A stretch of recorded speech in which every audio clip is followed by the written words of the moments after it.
Lecture du livre Les paraboles de Jésus d'Ellen White. Chapitre 5. Semblable à un grain de sénévé. Parmi ceux qui écoutaient les enseignements du Christ, on notait beaucoup de pharisiens. Avec mépris, il se plaisait à faire remarquer que peu de ses auditeurs reconnaissaient en lui le Messie. Et ils se demandaient entre eux comment ce maître obscur pourrait amener la nation juive à dominer le monde. Sans fortune, sans puissance, sans honneur, comment arriverait-il à fonder ce nouveau royaume? Jésus lut les pensées de leur cœur et leur répondit. À quoi le royaume de Dieu est-il semblable et à quoi le comparerai-je? Dans les gouvernements terrestres, rien ne peut le représenter, aucune société n'est à même de lui fournir un symbole. Il est semblable, leur dit-il, à un grain de sénévé qu'un homme a pris et jeté dans son jardin. Il pousse, devient un arbre, et les oiseaux du ciel habitent dans ses branches. La semence se développe grâce au principe de vie que Dieu a mis en elle. Sa croissance ne dépend d'aucune force humaine. Il en est ainsi du royaume du Christ. Il est une nouvelle création. Son développement est régi par des principes diamétralement opposés à ceux qui régissent les royaumes terrestres. Ceux-ci s'établissent et se maintiennent par la force brutale, tandis que le royaume nouveau a pour fondateur le prince de la paix. Le Saint-Esprit représente les empires du monde sous l'emblème de bêtes féroces. Mais le Christ est l'agneau de Dieu qui ôte le péché du monde. Il n'a pas voulu régner sur les consciences en recourant à la contrainte. Les Juifs s'attendaient que le royaume de Dieu soit établi comme le sont les royaumes terrestres. Pour amener le règne de la justice, il ne reculait pas devant les moyens répressifs et imaginait des plans et des méthodes. Le Christ, lui, inculque un principe. Il combat l'erreur et le péché en implantant dans le cœur la vérité et la justice.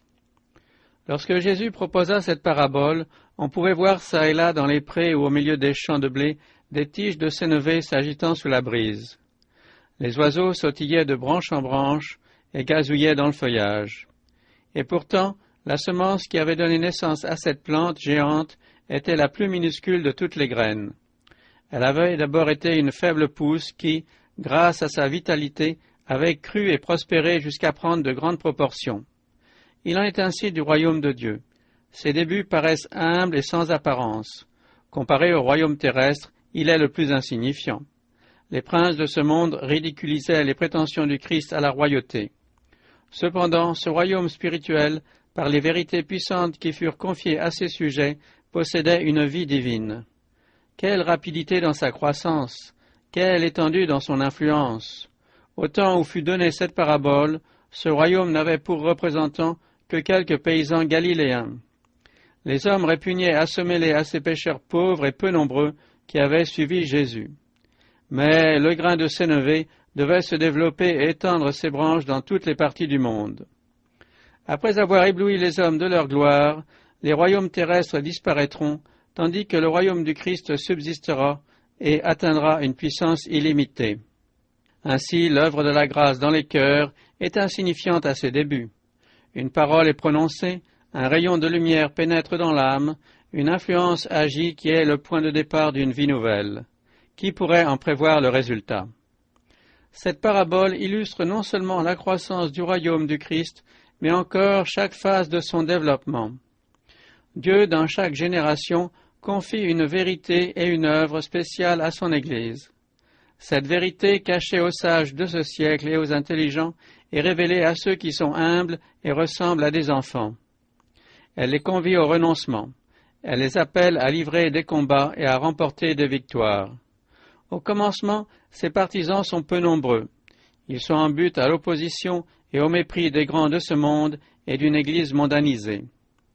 Voyez Jean-Baptiste le précurseur, se dressant seul contre l'orgueil et le formalisme des Juifs. Voyez les premiers témoins de l'Évangile en Europe, la mission de Paul et de Silas, tous deux faiseurs de tentes, semblent obscurs, désespérés, quand ils s'embarquent à Troas pour Philippe.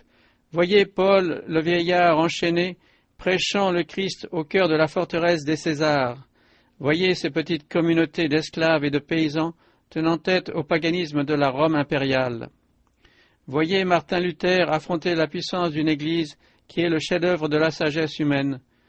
Voyez-le tenant ferme pour la parole de Dieu devant l'empereur et le pape et déclarant « Me voici, je ne puis autrement, que Dieu me soit en aide ». Voyez encore John Wesley prêchant le Christ et sa justice aux hommes formalistes, sensuels et incrédules de son temps. Voyez-le accablé par les misères du monde païen, solliciter la faveur de lui apporter le message de l'amour du Sauveur. Notez la réponse du cléricalisme. Ne te mets pas en peine, jeune homme, quand Dieu jugera bon de convertir les païens, il le fera sans toi et sans moi. Aujourd'hui, les maîtres de la pensée religieuse exaltent ceux qui ont jeté la semence de la vérité dans les siècles passés et leur élèvent des monuments. Mais beaucoup foulent aux pieds la plante sortie de cette semence. De nos jours comme autrefois, on entend déclarer « Nous savons que Dieu a parlé à Moïse, mais celui-ci, le Christ dans la personne de ses témoins, nous ne savons d'où il est. » Comme au premier siècle de l'ère chrétienne, les vérités destinées spécialement à notre époque ne se trouvent pas chez les autorités ecclésiastiques, mais chez des hommes et des femmes qui ne sont ni trop savants ni trop sages à leurs propres yeux pour croire à la parole de Dieu. Considérez, frères, que parmi vous qui avez été appelés, il n'y a ni beaucoup de sages selon la chair, ni beaucoup de puissants, ni beaucoup de nobles. Mais Dieu a choisi les choses folles du monde pour confondre les sages. Dieu a choisi les choses faibles du monde pour confondre les fortes. Dieu a choisi les choses viles du monde et celles qu'on méprise, celles qui ne sont point, pour réduire au néant celles qui sont, afin que votre foi fût fondée non sur la sagesse des hommes, mais sur la puissance de Dieu. La parabole du grain de sénévé doit recevoir en cette génération un accomplissement triomphant. La petite graine deviendra un grand arbre, et le dernier message d'avertissement et de miséricorde sera porté à toute nation, à toute tribu et à toute langue, pour choisir du milieu d'elle un peuple qui porte son nom. Et la terre sera illuminée de la gloire de Dieu.